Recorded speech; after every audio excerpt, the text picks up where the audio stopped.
Good Got it. morning, everybody, and happy Thursday. I'm Mark Colazzo, Exec Director of the Fishtown District, and we want to welcome you to, I guess, Kay, this is our first virtual seminar of the year besides our annual meeting.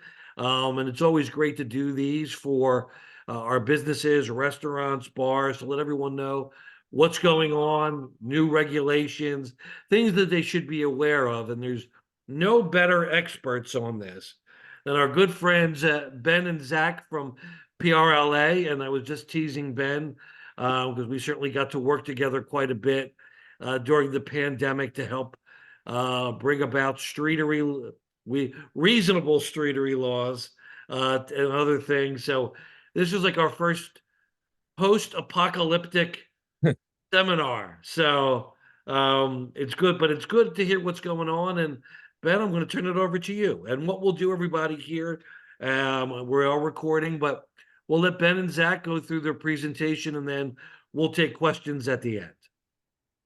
Sounds great. So thank you very much. Thanks for having me. Again, I'm Ben Fletcher. I'm the Senior Vice President of Strategy and Engagement at the Pennsylvania Restaurant and Lodging Association. The PRLA represents all 26,000 restaurants in Pennsylvania, as well as the 1,700 hotels, events and caterers, amusements like Dorney Park and Hershey Park, country clubs, destination marketing organizations like Visit Philly, Fishtown. I see Roxborough on the call today. So we represent travel and tourism, hospitality, anything under that hospitality umbrella. We are a membership-based organization. I do see a few members here on the call, and that's how we pay our bills. But we certainly will always represent and support you regardless of membership. Before we leave, I'll make sure that you have all our contact information. I tell people all the time, if you're looking for resources, you're looking for guidance, you can't find an answer to something you need. If you have L&I show up or the health department show up, if you have an LCE agent show up and you're not sure what to do, and you can't find the answer within 2 minutes, I want you to text me, because that is what we do. So I asked Mark to set this up because summer's coming and there's a lot of things that are on our radar. And I think the best way to communicate, I know you guys work your ass off. I worked in restaurants for over 20 years, and it's hard to see outside your four walls because you're dealing with staff and you're dealing with your family and you're dealing with your guests. And, we kind of are keeping an eye on what you should be paying attention to. And when there's critical pieces of information that we think that you should have, I feel it's really important to get on a call like this and be able to ask questions. When Zach's speaking, I'm going to drop a couple of links. One is our daily newsletter that we send out Monday through Friday. I suggest you all sign up for it. It's not boring. We send out to about 10,000 folks a day with a inexplicable 47% open rate. So the information we're sharing is good information, and it's about Philly, it's about PA, it's about hospitality. So I definitely suggest that you sign up for that. The few things that that Zach's going to cover today, and I brought in the expert. Poor Manny yesterday just had me to give the legislative update, but I brought in the heavy guns today. We want to talk about streeteries, as Mark alluded to earlier. There's going to be more hearings coming up. We want to make them more equitable. We might want to make it a lot easier for the operators. There's some PLCB issues that have arisen over the past year. There's a fantastic bill that was just signed by the governor last month that specifically helps the hospitality industry, especially those folks that have an R license. There's a lot of chatter in Harrisburg about minimum wage and the tip credit. So we can give you a little update on that. And federally and locally and statewide, we're going to talk about junk fees a little bit and how that might affect your service charges and credit card charges, that type of stuff. But and then we're going to be here for questions. Again, we don't always have the answer to every question, but we can get you the answer quickly. So I do want you to keep us in your Rolodex. I want you to use us as your resource. There's too many times that, like I'll be looking at Facebook and I'll be looking at happened recently where there was a restaurant on East Passyunk and I saw a server say, this is my second day that I'm not working because we don't have water here. And, and all of a sudden, so I reached out to their GM on LinkedIn, who, I wasn't connected with. And I said, what's going on? They said, listen, our water was shut off. We can't get anybody out here. Said, let me see what we can do. And we put the forces in effect and we're able to get them back up and running within just a few hours. And then the other thing we did, we have a HARP, which is our Hospitality Assistance Response to PA, which is a fund to help your employees whenever they're face a hardship. So, I had them all apply for the tips that they lost over the past couple of days, and we wrote out 30 checks for $300 to all their employees who missed out of work. So I'm going to share a little bit more information about the PRLA in the chat. If you can click on some of those links and save them, Mark, if you can share them as a follow-up to this call, any pertinent information, I think that would be really helpful. But I've spoken too long. I want to introduce my colleague, Zach Pyzik, who's our Director of Public Affairs. Zach? That's right, Ben. Thank you. Yeah, and thanks for the connection here, Ben. Good morning, everyone, and Mark, everybody else. Thank you very much for the invitation. I see some friendly and familiar faces on the call here, and it's nice to meet some new folks as well. Like Ben said, my name is Zach Pyzik. I am the Senior Director of Public Affairs at the Pennsylvania Restaurant and Lodging Association, the PRLA. I'm one half of our two-person government affairs team, and I primarily not only work at the statewide level and with our national partners at the federal level, but I live in East Narden, Pennsylvania, and so I also focus a lot on Philadelphia and some of the legislative action in Philadelphia. I do have to kick things off not only with a happy Thursday, like Mark said at the top of the call, but in the Pyzik household, Pi Day is very important as well. So happy Pi Day to everybody on the call for those that might celebrate. I wanted to provide all of you with a brief legislative update, a state of the legislature, both at the Harrisburg level, the state level, and then also Philadelphia, some of the local politics. And then I'll touch on some federal items that might be important to some of you at the end as well. And I'm available for any questions and answers that you guys may have. I hope you'll forgive me for any distractions. I am taking this call on the road today. I'm at a hotel in Lancaster, PA for a 12 p.m. meeting that I'm presenting at. And it's just nice to see you all, but I know they might be setting up in this room in a moment here. So hope you'll forgive me. Right now, in terms of the legislature, it's the calm before the storm. The PA Senate and the House both return to Harrisburg for session on Monday of next week. And we expect a lot of legislative action at the state level this spring. And I should note that when I say inaction, I don't necessarily mean agreement on that action, but there'll be a lot happening in the news. And that's mostly because some of you know that the majority has been at question in the Pennsylvania House, with the Democrats now having just a one-vote majority. And because of that, there hasn't been much activity in Harrisburg in January and February due to a special election that had to happen to fill a vacancy that was left last December. It is an election year as well. That's important to note for many members of the Pennsylvania General Assembly. The entire Pennsylvania House is up for re-election this November, and then also half of the PA Senate. If you're looking for a shortcut to figure out who in the Senate is up for re-election, it's those senators in odd-numbered legislative districts. So if you live in an odd-numbered legislative district, your senator might be up for re-election, and again, the entire PA House. The reason that's important is because obviously elections will sometimes influence what sort of activity is going to happen in Harrisburg, or sometimes what activity won't happen in Harrisburg. Like I suggested earlier, we've got divided government, with the Democratic caucus having majority control in the PA House. The GOP has majority control in the Senate, and that makes for a fragile and very sensitive legislative climate in Harrisburg. In other words, for anything to get done, unlike in years past, deals and compromises are going to have to be had and will have to be made by both sides. Budget hearings in Harrisburg just wrapped up. Governor Shapiro gave his budget proposal earlier this year, and now the real budget debates and negotiations begin in Harrisburg. The budget deadline at the state level is June 30th.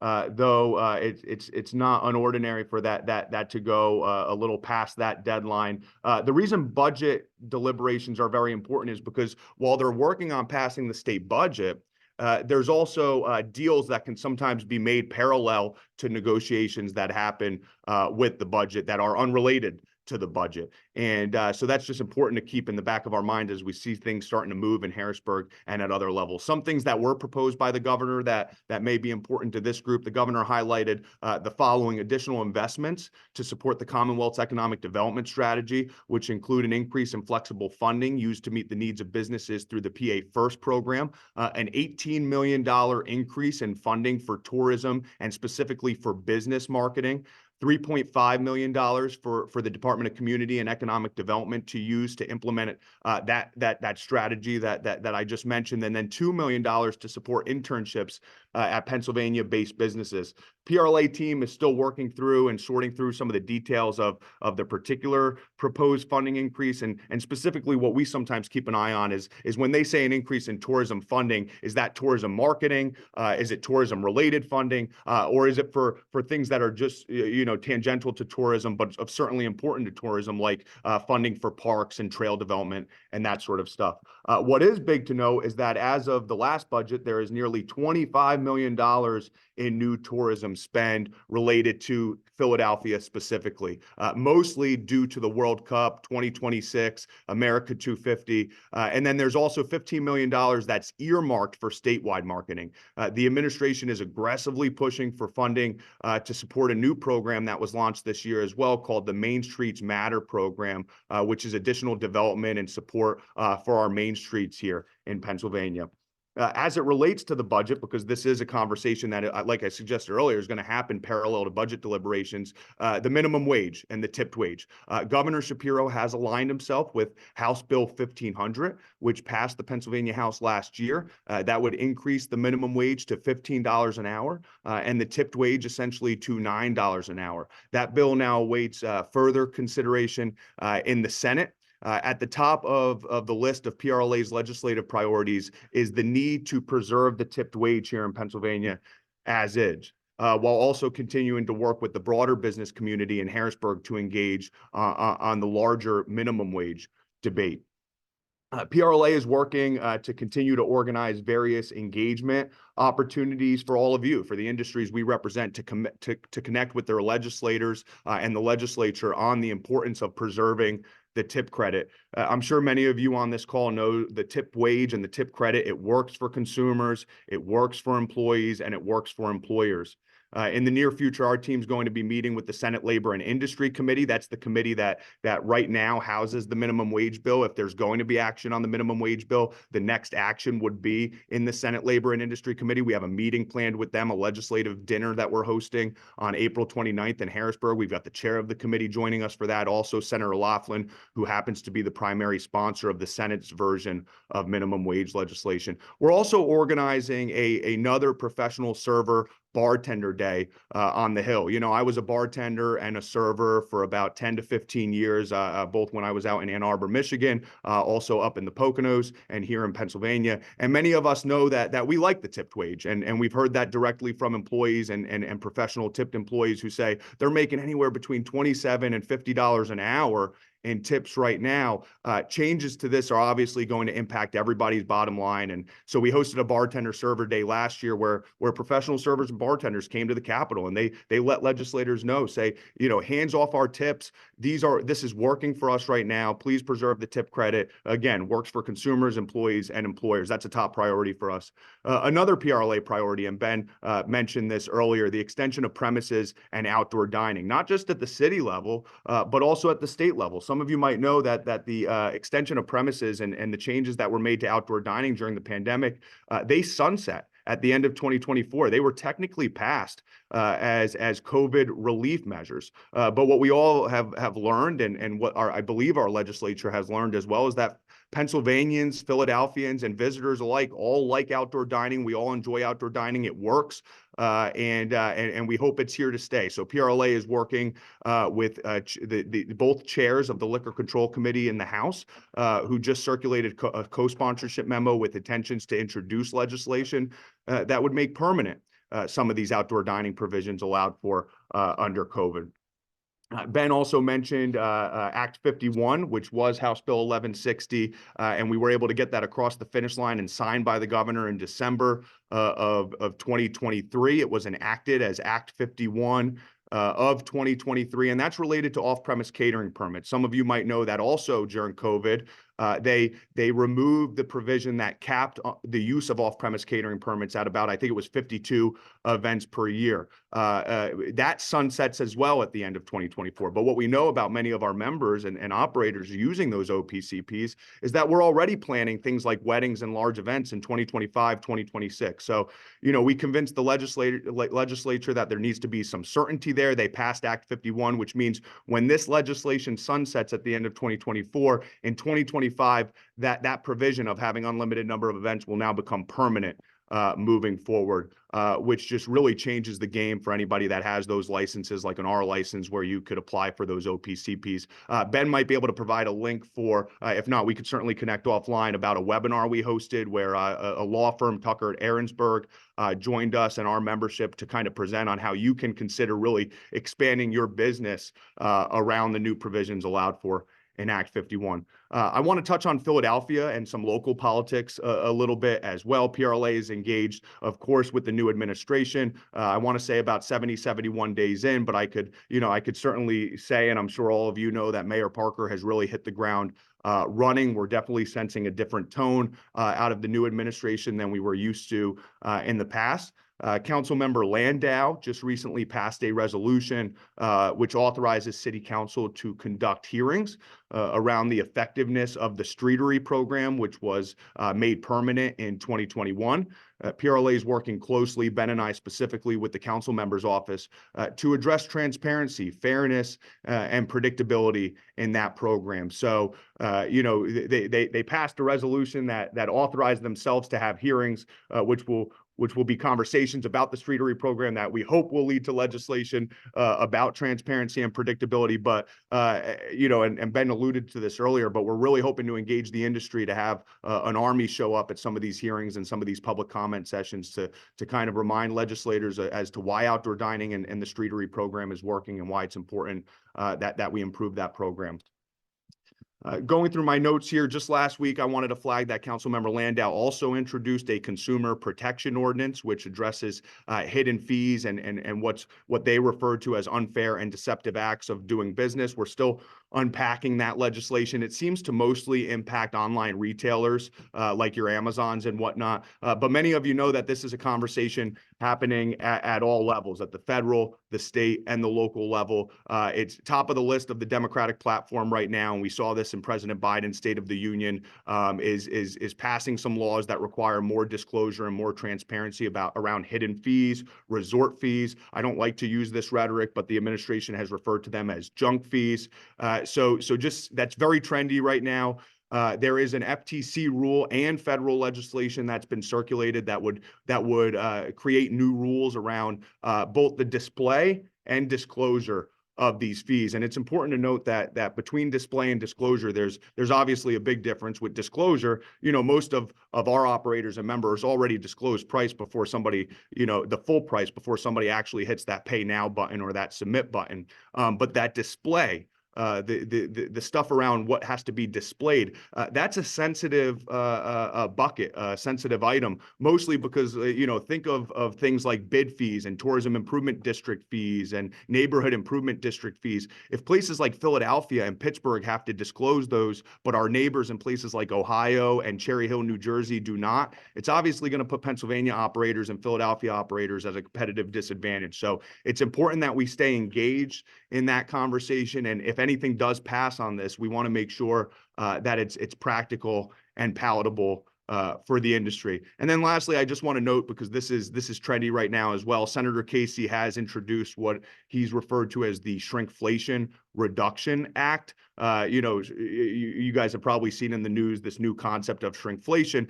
I mean, we know that operators in our industries that we represent, they're being pinched from all corners, right? It's inflation is through the roof, labor costs, there's a workforce shortage, supply chain disruptions, And because of that, operators and owners have had to make a decision. Do we increase menu prices? Do we reduce labor costs? Or do we reduce the size of the products we're selling and keep the same price? And, we saw in President Biden's State of the Union, he specifically attacked some changes on the sizes of Dorito bags and Snickers bars. And he supports Senator Casey's Shrinkflation Reduction Act. But just something I wanted to flag for all of you. While there hasn't been too much momentum behind it yet, we do anticipate that to be a big conversation, not just federal, but also state and local. So, I hope you'll forgive me. Brief has never really been my forte, but I'm happy to answer any questions you may have. And Ben, I guess I'll pause there and just stick around for any questions there may be. But nice to see you all, and hope that update is somewhat helpful. Thanks, Zach. And just as a TLDR there on tip wage and minimum wage, what we're hearing, and this is usually the bottom line, what are we hearing? What is our prediction? It's really hard to predict, right? We definitely see some movement on minimum wage this year. We're an island here in Pennsylvania. We're at $7.25. Everybody around us has risen their minimum wage. When I talk to operators about $15 an hour, they're not overly concerned, especially in Philadelphia. That's a different story. When I talk to my friends in Erie or Johnstown or that type of those places, the Democrats really want to go to like 21. The Republicans want to stay around $10 or $9 an hour. They're going to find a way that's comfortable to increase the minimum wage. And again, we're just really trying to secure the tip credit there. Legislators continue to say that restaurant operators and hospitality people are paying sub-minimum wage because you guys are all millionaires.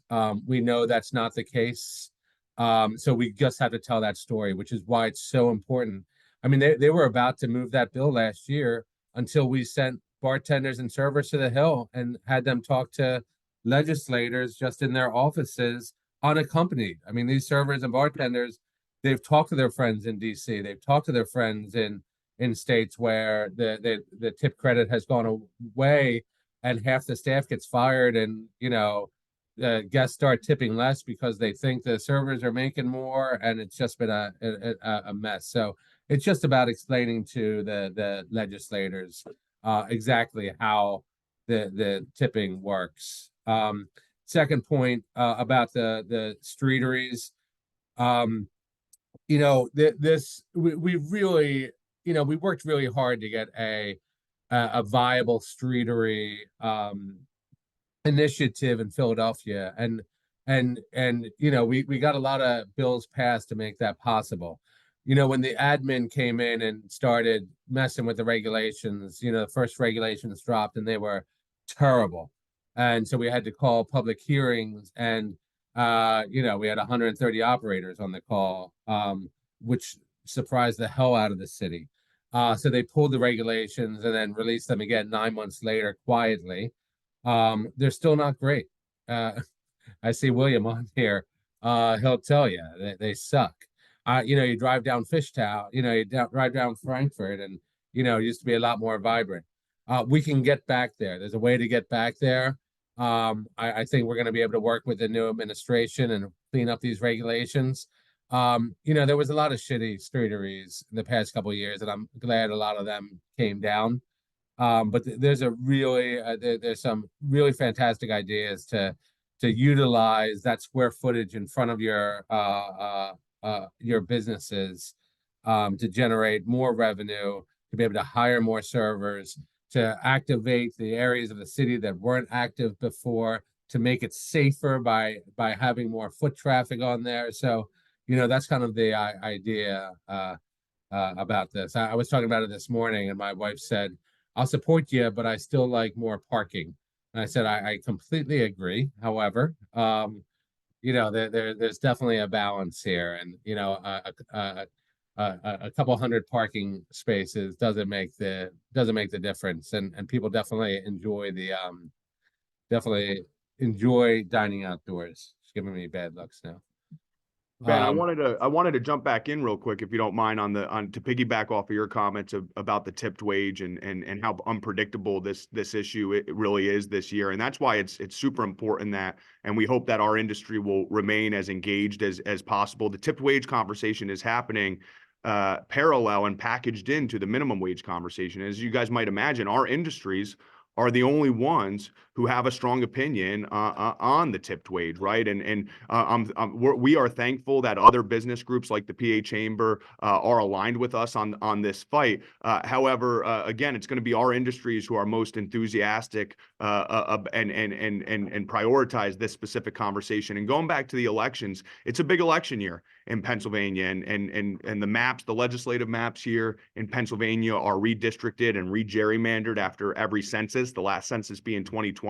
And so many of these senators running for re-election, these House members, they haven't really been able to test their new districts and whether or not they're going to be blue, red, or purple. And so, you know, after the primary in April, they're going to start getting polling back. And there's a few competitive elections out there. For instance, Allegheny County, Erie, Pennsylvania, which happens to be home of Senator Laughlin, who's got the minimum wage bill on the Republican side of the aisle in the Senate. If they start getting polls back that say, hey, this minimum wage issue is something your constituents care a lot about, there might be a more significant appetite to move something on this, right? And as you guys might imagine, they're getting, for every one call they get from a business owner on the minimum wage, tipped wage issue, they're probably getting 30, 40 calls from you know, people from all over the country, from various groups on the other side of this issue. And so, you know, Ben, I hope you'll forgive me, but just wanted to piggyback off of the importance of that. We don't know what's going to happen on minimum wage, but what we do know is that it's important that our industry remains as involved and as engaged as possible if we're going to have an impact on the convo.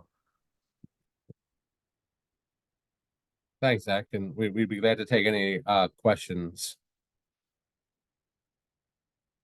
I'll start off, guys. Thanks so much with Straightery, and certainly Ben, you and I worked a lot on this during the certainly the pandemic, and then with the permanency. And what we found, certainly we explained, it seems like, well, certainly in places like the Fishtown bid, where you can do them, you're allowed to do them, but they make it very difficult to actually do them. I guess the question is, with the hearings coming up, will they be looking at things that became such a hardship, the dimensions, things like that? Yeah, just to jump in, and Zach, feel free to add anything. Yeah, dimensions were something. And you know what? I've been working with the law department and commerce department, who have their own amendments to make things easier. You know, nobody's happy with the regulations. Maybe somebody in streets is happy with these regulations. Not many other folks are happy with these regulations. So, you know, some of the things we're looking at, they want to keep these safe, but they don't allow us to heat them or light them. We don't know, you know, where's the juxtaposition there. We want them to be access to everyone. Although if you have a corner property, you can't have a streetery because you can't be within 30 feet of a corner, you know, and they don't allow adjacent property use. Well, what, you know, if the adjacent property owner gives you permission to put a streetery out front of their property, we see no problem with that. So that is something else we want to bring in. You know, but right now we're just getting feedback from all these operators saying, what are your biggest pain points here? What has stopped you? I mean, you know, at the height of the pandemic, there was 800 streeteries. Right now, there are 13 permits out there. I know there's more than 13 streeteries, but there's only 13 licensed streeteries in all of Philadelphia County, which is absurd. I mean, if I don't know if any of Steven's people are on the call, but you know, if Steven can, you know, Star can get a permit with his resources, how can I expect, you know, Darlene up at Star Fusion on Parkside to be able to get hers? You know, it's just not fair. It's not equitable. People have to spend way too much money. So, you know, William, I do want your feedback. You know, Paul, I want your feedback when it comes, you know, when we're going to the hearings. I'm going to want you, you know, I would love for you to testify, but before that, we want to kind of get our ducks in a row to say, this is what's wrong with the program. And we can't just say what's wrong with the program. We have to say, these are corrective fixes these are ways that we can handle these objections. But yes, we're looking at all types of options here. And there's New York has passed some pretty good regulations, although their regulations are seasonal, so they can only have streeteries from I think April to October. But they sent them, there's 3 different designs you can use, so you don't have to go through the art commission if you want a roof. You don't, they in some ways, I was against it because they didn't really allow for free expression. But on the other way, they made it a lot more simple for the operators out there. So we're looking for ideas because some of these regs can stand, but we know we have to make some adjustments. And then we'll have a list of amendments that either Councilwoman Landau or Councilman Driscoll or one of our friends on City Council can submit for us. And Ben, I would just add that the Streetery program, which passed in 2021, was passed at a time where they were heading into, and I hesitate to say this because I know we're being recorded and politicians don't like to hear this, but it was a lame duck session in 2022, right? We had an outgoing council with a bunch of folks running for re-election. We had a bunch of council members running to be mayor, and we had a new administration getting ready to come in on the horizon, right? And so now we've got a new city council. Of course, with some old players, but a new city council, and we have a new administration. But in other words, it's a really different political climate than we had when this conversation started in 2021. There's a real opportunity here to make some changes, to make some improvements to the program because of that new political climate, and we hope to seize it. But like Ben pointed out, we really need the industry's help. I know Ben's got a lot of experience and familiarity in the industry, but for the most part, other than some bartending and serving, I don't own or operate a restaurant, right? And so we need to hear more from the industry about what changes need to be made, and practical changes too, right? There are certain things that I think we're going to be able to make some improvements on, some transparency, some predictability, some clarity and some certainty in the industry. I think those are some things we could target. I'm not sure what's going to happen about things, Mark, like the councilmatic prerogative, right? That's something that is very dates back to all zoning issues on Philadelphia City Council, but that doesn't mean that we can't vocalize our concerns around all of these issues and make some suggestions. And I've said this, Ben and I have said this to our members before, and I'll say it here. Advocacy is always a marathon, not a sprint. We'll see what we could, see what sort of changes we might be able to capture this year. And then if we have to, we'll go back at it next year. But what I can say is, and Ben, I think, correct me if you think I'm wrong here, but I feel like Councilmember Landau is a really great champion around this issue. Mayor Parker certainly seems willing to explore this conversation and is interested to see what council turns back. So I think there's a real opportunity here, Mark. No, that's great, because one of the things is obviously we all discovered through a hardship, the pandemic, that this was sort of a dining culture and an option that people really liked and wanted to continue. And obviously, whatever tweaks needed to be made, that's fine. And I think we've, unfortunately, the regulations don't fit those types of trends and desires. And we have listen, Fishtown is known for its dining. One of the things it's known for is its dining community. And that added a special layer of it that people could sit outside, enjoy the neighborhood, and enjoy a meal. And I know that that's universal. And, I've seen it from just from a director point of view of how many went away once the new regulations hit. So, I give, for example, William and Paul are on the phone, what they had to go through just to get theirs legalized. So it's certainly something that we look forward to working with you on. I see a hand up, Janae Green. Janae, you are on. You are on mute. Hi. Hey guys, she is. this is actually Brendan. Hello, Brendan. Brendan Alkus, owner of St. Lazarus Bar at Front Gerard. I'm How driving. you guys doing today? Janae's over here driving. I have a couple questions actually. Number one, I got an email letting us know that the governor also changed the rules around changing the hotel liquor license back to or into a restaurant license. I know when I first bought the license, every street's closed. Every street's closed, sorry. When we first bought the bar, we have a hotel license. There was that was offered, and then they closed it off and shut that down. And I just wanted to know if you guys had any insight on that process. It's like, I know it's $30,000 and an application. Is there any way to streamline that, or is there anything I need to know about that process? Sure. I don't know if we can help, Zach. I do know that Governor Shapiro in the end of 2023 signed bill number 1096 into law. That's probably what you're talking about.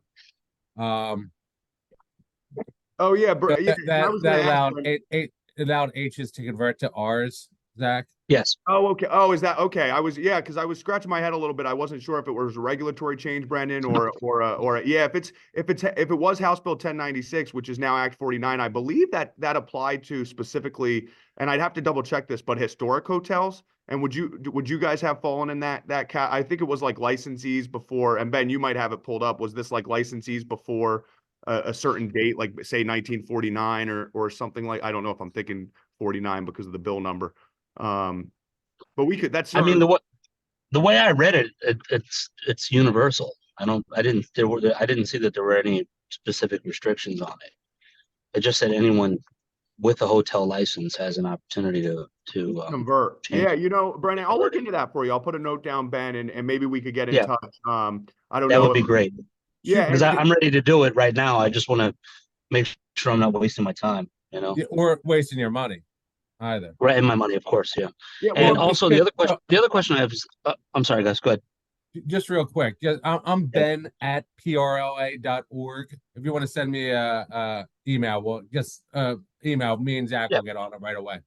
Yeah, Ben Awesome. and Brendan, something else I wanted to know too, and I don't know if this is available yet, but when new bills are passed that impact liquor laws, it takes some time, normally 6 months, and that bill, Brendan, passed in December, so it might not be out yet. But eventually, the PLCB will issue some formal guidance for licensees. Yeah, I got an email that said that it was effective, I think, as of March.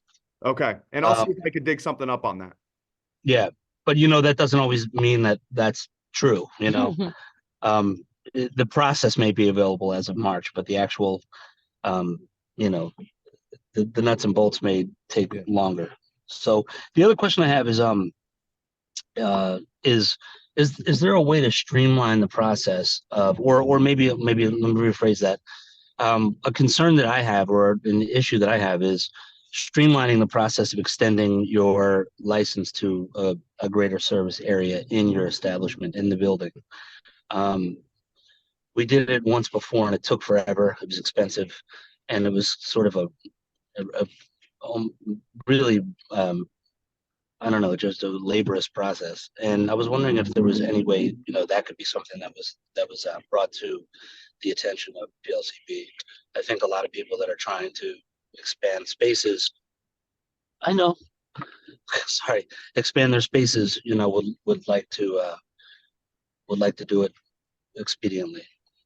Yeah, and I don't know if there's a formal method of streamlining, Brendan, but in my experience, and Ben, maybe you could jump in here as well. Something that can certainly get pretty close to streamlining is contact with all of your elected officials, putting on the radar of your state rep, your state senator, and your city council person, and any other elected official you might know, what you're trying to do. There are a lot of representatives like Representative Isaacson in the Philadelphia area who serve on the Liquor Control Committee. They've obviously have resources, and when I worked in the Senate, you have liaisons with the PLCB. And sometimes the squeaky wheel gets the grease. So it's the type of thing where if you try multiple channels, you might get something done a little quicker. And Ben, you probably have a little more experience in this realm. I don't know of any formal method to streamline, but that might be the closest way to it. So Brendan, I don't know if you've reached out to any of your electeds about this, but it might just be something to get on their radar, request a meeting about, and who knows, they may offer to help and be pretty proactive about it. Cool. Thank you. And Brendan, when you shoot me that email, mention that as well, because we'll talk to our PLCB liaison too, to kind of get Okay. a clear understanding.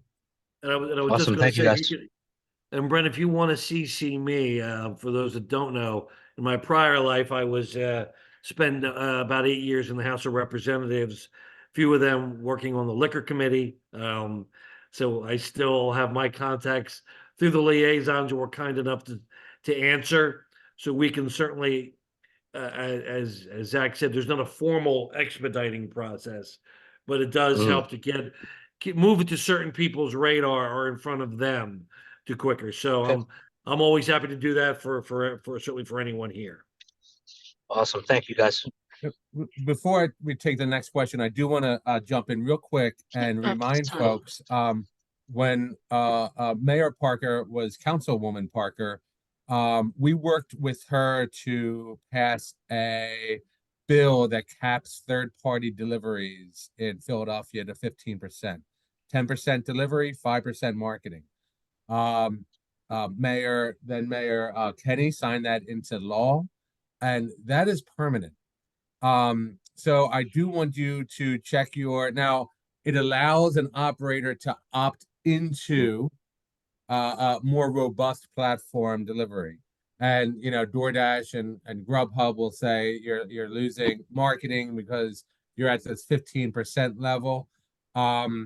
But you have to opt out of the 15%. So if you are doing deliveries, if you're using DoorDash, Grubhub, or Uber Eats, and you're being charged more than 15%, and you did not sign up to be charged more than 15%, please let me know.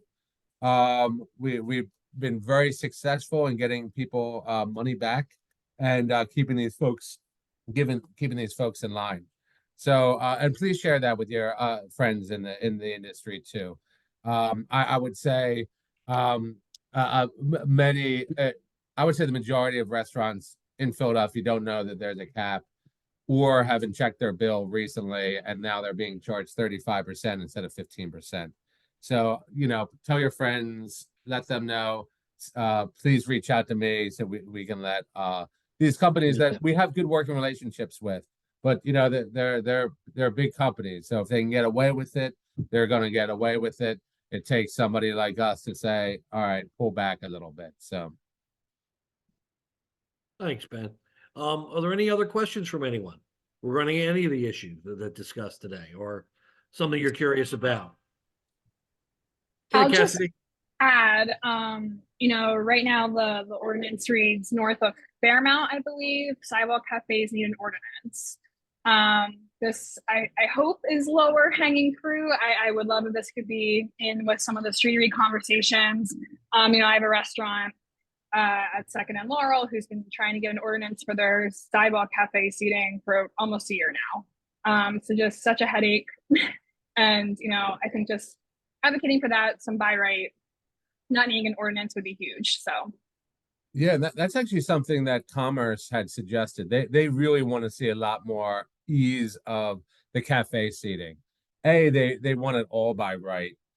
Or if not, they want to make sure that streeteries are allowed by right in the same places that the cafe seating is.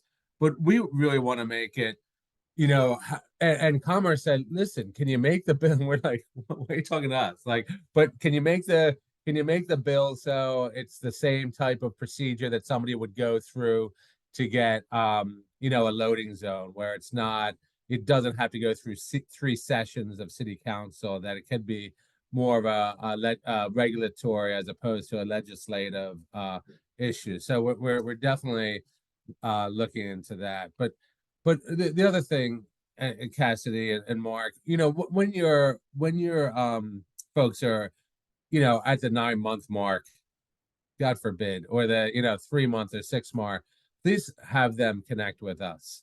We can't always make things go smoother, but maybe there's an office that they hadn't reached out to yet. Maybe it is just the squeaky wheel. Maybe it is just the knowing who the right person to contact is about that. Thanks, Ben. Nima, you had your hand up? Yeah, thanks, Mark. I was just wondering if there are any current sort of ongoing efforts to provide any kind of relief for restaurants that were left out of the RRF grant. So I'm going to let Zach touch on this, but that was such a great program and so heartbreaking. We were able to secure almost $1 billion in RRF funding to Pennsylvania restaurants, $268 million to Philadelphia restaurants alone, which was fantastic until you start hearing the stories, right, of the folks that got nothing, or a guy on East Passyunk that put the wrong checking routing number, and by the time he corrected it, when they asked him to correct it, he resubmitted it and the money was gone. He had been promised $385,000 and that went down to zero because of a one number error. So I've heard a lot of heartbreaking stories, although there's been a lot of great stories. Recently, but we've been working with some local municipalities to get some ARPA money into the hands of restaurant owners. We just did a program in Haverford Township where they were doing a 75% matching grant up to $25,000. Zach, do you want to touch on this a bit? Yeah, it's a warranted and important question, and it's at the federal level we did work with our national partners, the National Restaurant Association, to try and refund and reauthorize the RRF program, and unfortunately, those efforts were not successful. As you guys might imagine, there are certain redder states than Pennsylvania that opened up much sooner after COVID than Pennsylvania did, of course, earlier than places like Philadelphia. And they saw that as a relief measure. And then similarly on the other end, there was a lot of funding available made at the state level in more bluer states, and Pennsylvania just uniquely kind of sits in that middle area, in that purple area where we didn't open up super early, especially in places like Philadelphia. And there wasn't, other than things like the CHIRP program, there wasn't an immense amount of funding available. Like Ben suggested, we are working at the local level because there is still some ARPA money available. We were able to authorize nearly $250,000 in Haverford Township to be freed up for use in the business community, and a lot of restaurants and hotels and hospitality industry members were able to capture that funding. That's where we're looking right now. Other than that, to be honest with you guys, the closest thing to it is some of the proposals coming out of Governor Shapiro's funding, and it's not directly related to relief, but it could be relief in a sense, which is like that Main Street Matters program, the PA First program, and other funding initiatives that are open to small businesses. There is a lot of money flowing right now, and a lot of proposed money that could potentially be flowing specifically for small businesses, minority and women-owned businesses. But there's some of that stuff, admittedly, still on the table for negotiation. And so that Main Street Matters program will likely have about, if it gets authorized and appropriated, would likely have about $25 million. And then the PA First program, in the form of, most of this is coming in the form of loans, but does have some funding available. And then there's another program, and I'm blanking on the name, but I think it's called the Disadvantaged Business Owner Fund or program. That is also out there. But that's another one. And I don't know how many folks on this call talk to their elected officials. I'm sure many of you do. But don't hesitate to reach out to your state senator, state rep, and ask that exact question. We're still struggling here. The challenges are still real. We had this conversation in Haverford where, people realized, even though COVID was years ago, their bottom line is still being impacted by the repercussions of COVID. And, that's something I think is warranted to share with your state rep, state senator, and they might be able to connect you with some resources, or perhaps push some new resources that could really help. And for what it's worth, it would be great to see businesses that have received grant funding from the RRF fund be deprioritized from some of the new things that are coming out, like, or at least to have people who did not receive it be prioritized. An interesting point. Yeah, when we were working on that, I was on the grants committee in Haverford Township, and they did do exactly that. Where they they got, say, 25 applications, and they scored all the applications, and then there was a set amount of points that were reduced from an application if they had already received ARPA funding or some other form of township funding. I can't say that's happening at the federal and state level right now, but it's an interesting model that I know has been explored and tested and practiced in other places. But it's certainly, the relief thing is a tricky item, and the reality is we know that the impacts of COVID are still really real in our industries, despite the fact that unfortunately some elected officials, I think, have kind of, moved on. And so it takes all of us calling their offices, meeting with them. If you go to PRLA.org and go to our advocacy section, we have a sample letter and some rhetoric that you all can feel free to copy and paste. That's an introductory letter to your state senator or state rep. And you could use that exact language, just plug in your name and your business name. And it's, hey, I'm here. I'd love to meet you, have a conversation with, the challenges impacting my business. And you never know where the conversation will go. Thank you, Seth. Thanks for the question, Nima. And two quick things. Certainly, we have done in the past and will continue to do. We have very good relationships with Representative Isaacson, with Senator Saval.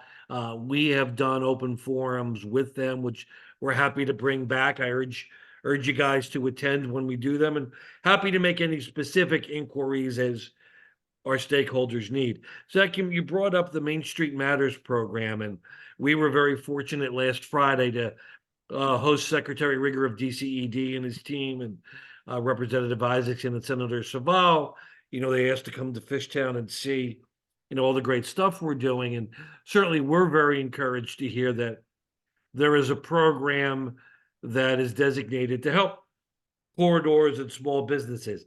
Can you give a little bit of insight in, if you know, how much has been allotted and how we'll be able to access those funds? And from what I understand, Mark, the funding right now it's a proposed $25 million investment that would, theoretically create some new economic opportunity for Main Streets and small businesses. Secretary Siger and Governor Shapiro have been all around the state right now, kind of touring on the subject. I don't see there is kind of like an informational page and like a landing page that the governor has on his website. I don't know, Ben or Mark, if you guys have access to a chat, but I can't see a chat on my laptop here. But that might be. You could send it to me, Zach, and we'll get it out there. The chat's not activated. Okay, we can share that. And this is another one. I know, and I hope you guys don't think I sound like a broken record here, but this is another thing. If you're interested in this program, I would suggest the first step, reaching out to your legislators, letting them know that this is something you're interested in. It seems something that would be that would make sense for you and your business. Mark mentioned a few of your elected officials. I should also mention you guys, Representative Harris, Jordan Harris represents Philadelphia. He is a majority chairman for the Appropriations Committee. The Appropriations Committee, they're the ones that they have oversight in terms of how money is spent in Harrisburg. And so, I would encourage you not only reach out to your state delegation, but Representative Harris is somebody who cares about not just the entire state, but Philadelphia especially. Sure. Thank you, Zach. And we'll certainly make sure as we get more information regarding Main Street Matters to get that out there to everybody. William, I know you've been patiently waiting.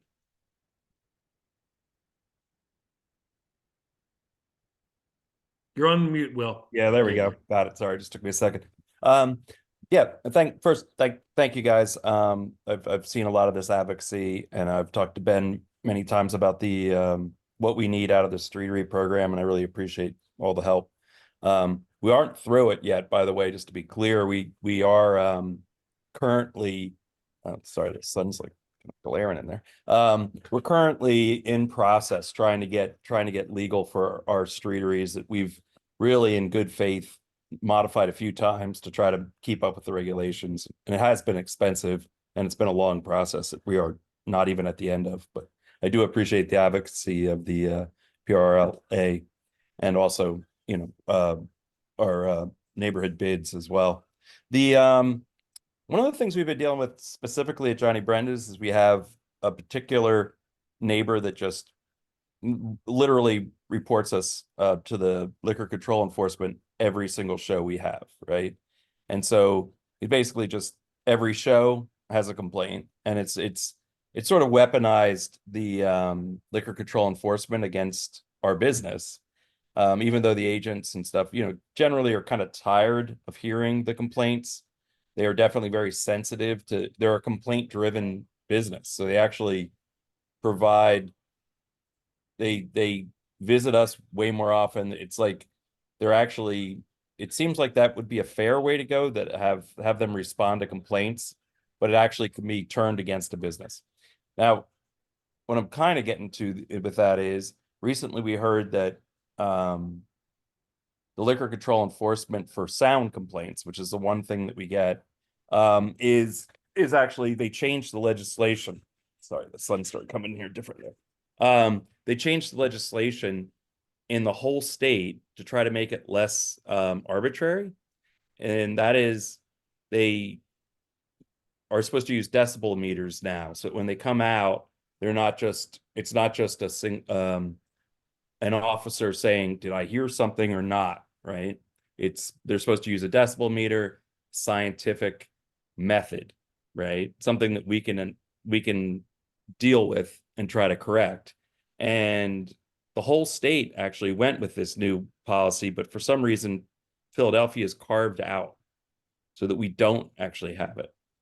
I find it really frustrating, because it's like getting speeding tickets and saying that Philadelphia, you're not going to use a radar gun. You're just going to rely on the officer's judgment, right? So you don't actually have, the problem is that there's no recourse. If somebody says they heard something, then that's it. Like there's no arguing it, right? There's no third party verification, anything.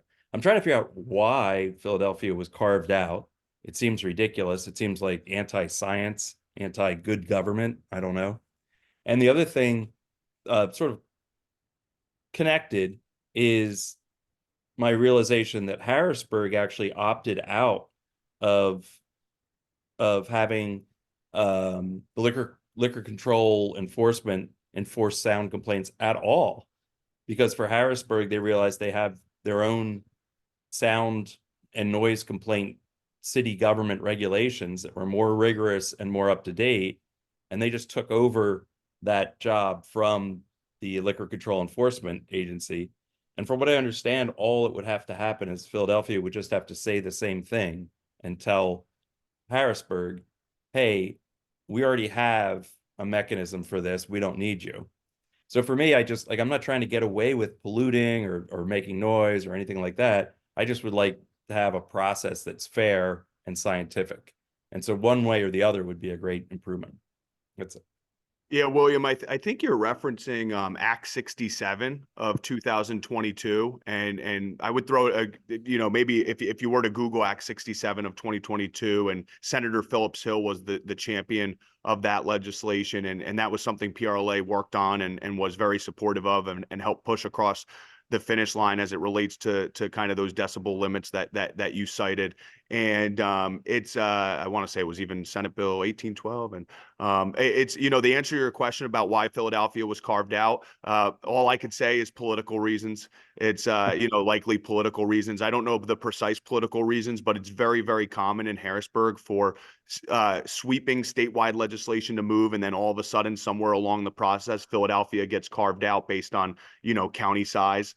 And say they do like counties of the second through eighth class and that sort of thing. And it kind of goes into that local kind of rule kind of vibe that comes out of Philadelphia. Sometimes there's a strong delegation in Philadelphia of, you've got many in leadership. Speaker McClinton is in Philadelphia. You've got Chairman Harris in Philadelphia, Senator Hughes, Senator Williams, and somewhere along the process, somebody from Philadelphia might object to something or might want to change something. And in an effort to not stall or kill a bill, a legislator might just carve out Philadelphia for that purpose. And I'm not certain that's the reason, but 95% of the time that's the reason. Mark, I see you shaking your head. You probably know that this happens on a lot of legislation in Harrisburg all the time.